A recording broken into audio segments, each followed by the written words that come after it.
Hey everybody, good news, best news you've heard in a while. Michael Keaton is returning as Batman. It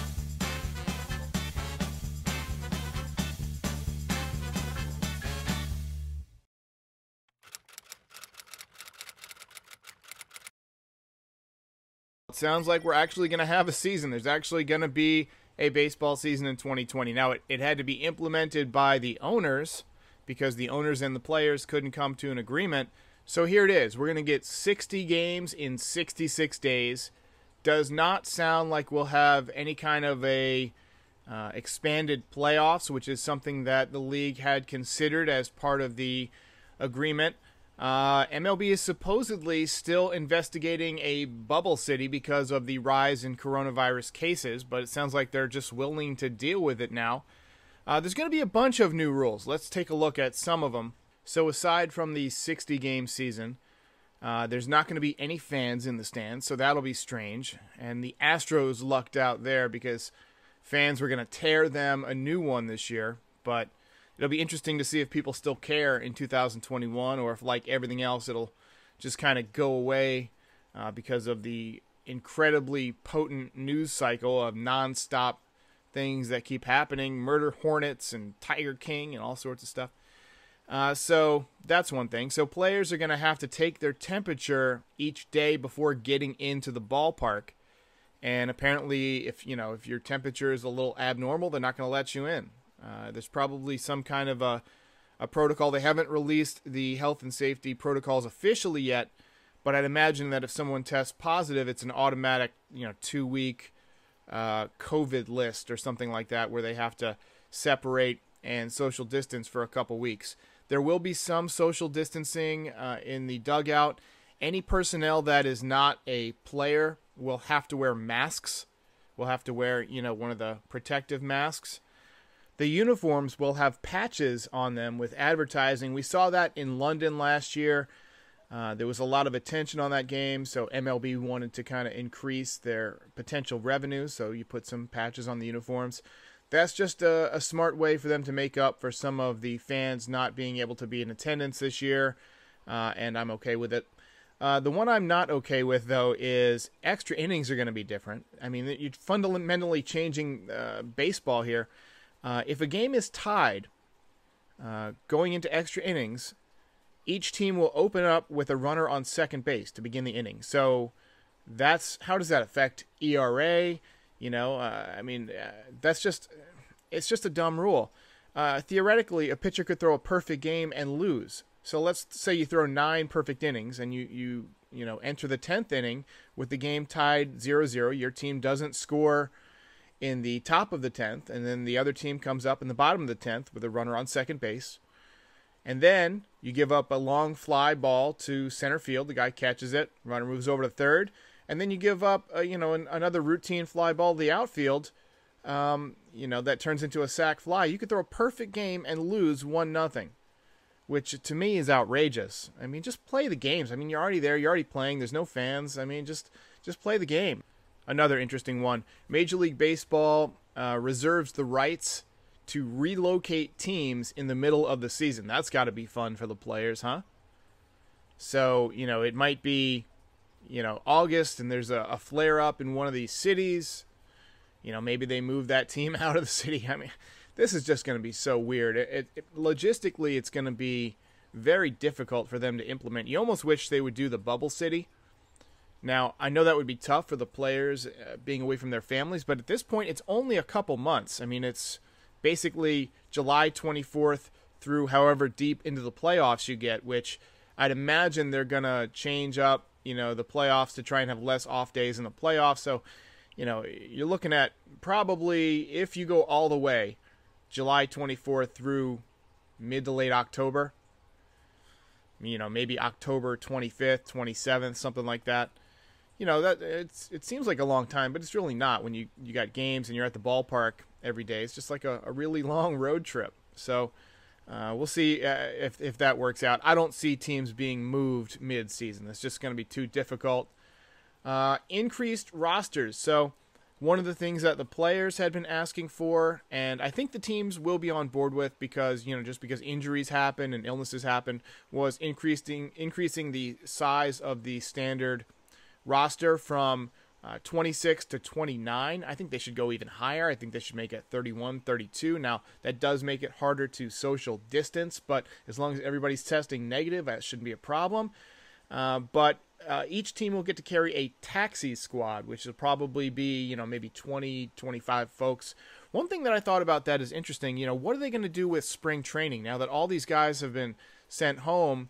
I think they're just going to have intra-squad games for spring training. We've already had 10 or 15 regular spring training games in March, but a lot of guys haven't seen live pitching. Aaron Judge hasn't seen live pitching. Aaron Hicks hasn't seen live pitching. By the way, both of those guys are supposed to be in the lineup and ready to go once the season starts. So the Yankees could be pretty much at full health, with the exception of Luis Severino, who's out for the year. The other thing is realignment. The Yankees division is going to be strange. We're going to have the Mets in the division. We're going to have the Phillies in the division. I think the Pirates possibly. But it's basically anybody who's from a regional team. So that'll be interesting. I saw that a lot of teams are moving out of Florida for their spring training, their midsummer training now, because of the uptick in coronavirus cases. So it makes me wonder what the Rays are going to do. Their home park is in Florida, same with the Marlins. Also, there's the travel ban on Canada right now. I shouldn't say travel ban. There's travel restrictions once you come from Canada to the United States. You have to quarantine for 14 days. Now, obviously, that's not going to work for the baseball season. So, where are the Blue Jays going to report? I mean, they got to report in 6 days, 7 days. All right, so this one isn't on my list, but I thought it was interesting. Managers are being barred from coming within a certain distance of umpires to discuss calls and to argue calls. I think they just wanted to get rid of arguing because it slows down the game, and we've already got a shortened season. So that's interesting. And also, there will be no pregame lineup card switches, which I know everybody loves to watch. I'm being sarcastic. There will be a DH in the National League for the first time in history. And also, the schedule is going to be provided within the next 3 days, according to Bob Nightingale. So look forward to that. So a lot of changes this season in Major League Baseball, but at least we're going to get to see some baseball. And I know that, whoever wins the championship, anybody who's not a fan of that team will say, well, it was a shortened season and it's not legit. Look, everybody has to play under the same conditions. And if the Astros title was legit a couple years ago, then this title is going to be legit. Let's hope the Yankees can win it. One other thing I want to talk about is Junior. The new MLB Network Presents documentary came on Sunday night. Also, Long Gone Summer was amazing too. Let's do Junior first. So that was an amazing documentary. There was a piece where he talked about how he would never sign with the Yankees because he told the story about how he was in the dugout with his dad, and somebody from the Yankees said, get that kid out of here, out of the dugout. And Ken Griffey Sr. said, well, that's my son, and the official said, well, get him out of here. And then he looks over and he sees Craig Nettles' kid is playing third base and taking ground balls. So, Junior felt like he was being discriminated against. And so he chose that, he would never play for the Yankees. He said to one of the fans at the time, and I remember reading this at the time in the newspaper, he said if the Yankees were the only team that offered him a contract, he would retire. But look, I always enjoyed watching Junior play, even though he killed the Yankees. The 95 division series, he had 5 home runs. I was at game 1, and he just had the smoothest swing, just bloop. And, he glided in the outfield much in the way that Bernie Williams did. And Junior was just so smooth, and he batted lefty and he threw lefty, and there's just something about lefties where it looks better when they play ball. So Junior I thought was terrific. It was great. He had the prettiest swing in baseball history, and I loved his follow through. And he would hit a home run, he would just kind of finish and just kind of stand there and walk the first couple steps and then break into a jog. It's a shame that he never got to play for the Yankees because he would have done some serious damage with that short porch in right field. I'm sort of watching this as I record this and put it into the movie software. And man, I have gained a lot of weight since lockdown started. March 12th, I was 192 pounds, and right now I'm 204, so I've gained 12 pounds. It's a lot of sitting around. I kind of planned for once baseball started, once the players got into spring training mode and were trying to get in shape, that's when I would initiate my getting into shape. We'll see. I gotta quit with like the gummy worms and shit. But anyway, Long Gone Summer also came on the previous week. That was the story of the 1998 summer where Mark McGwire hit 70 home runs and Sammy Sosa hit 66 home runs. I know a lot of the people who watch this podcast or listen to this podcast on Apple Podcasts or Spotify, wherever you get your podcasts, were not alive during that time. And I got to tell you, it was so much fun.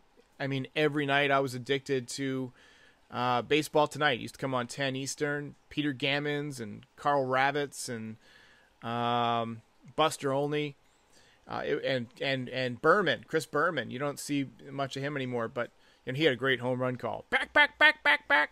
Anyway, great summer, great documentary. Now it sucks that later on McGwire admitted he took steroids. Sammy Sosa, I don't think there's ever been any evidence that he took steroids. But legit, I mean, it was a ton of fun watching those guys. I still remember where I was when I saw McGwire hit his 62nd home run. I was sitting on the edge of my bed at my parents' house. I actually missed Bonds' 73rd. I had gone to a bar. I was actually I was too young to drink, so they put X's on my hands, and I was just there because it was the only place that had the game on. And I washed the X's off my hands. I wasn't planning on drinking or anything. I just washed the X's off my hands because I didn't want to have big dark X's off my hands. And the bouncer came and threw me out, and so I missed the 73rd or 71st home run. Sorry, but I think I did see his 73rd home run live.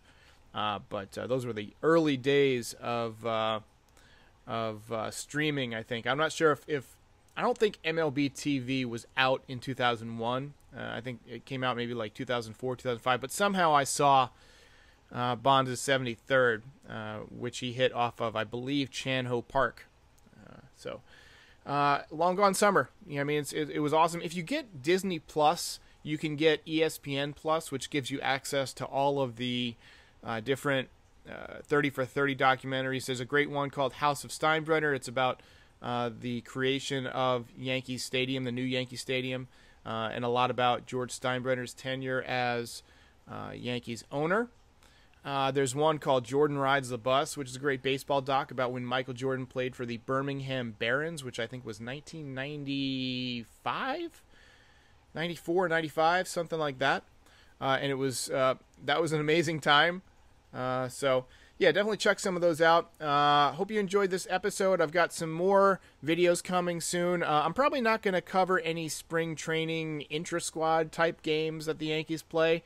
I'll come on and talk about different topics that are circling around the team, but I'm doing a best trades of the 2000s and best trades from 2010 to 2020 over the next few days.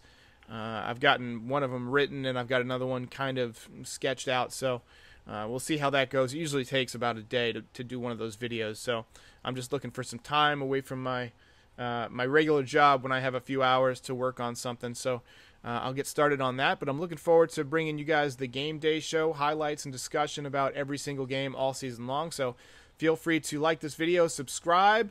You can get all these podcasts on Apple Podcasts, like I mentioned, on wherever you get your podcasts, really. And I'll do them with more regularity once the season begins and we can actually talk about the results of games and how players are doing. It is good news that we're going to have Aaron Hicks back to start the 2020 season. Aaron Judge should be ready to go. Haven't heard much about him other than they think he'll be ready to go. Stanton, obviously, ready to go. So who else was hurt? Paxton, ready to go. So, hey, let's rock and roll. We got baseball. Fans won't be in the stands, but we'll be watching.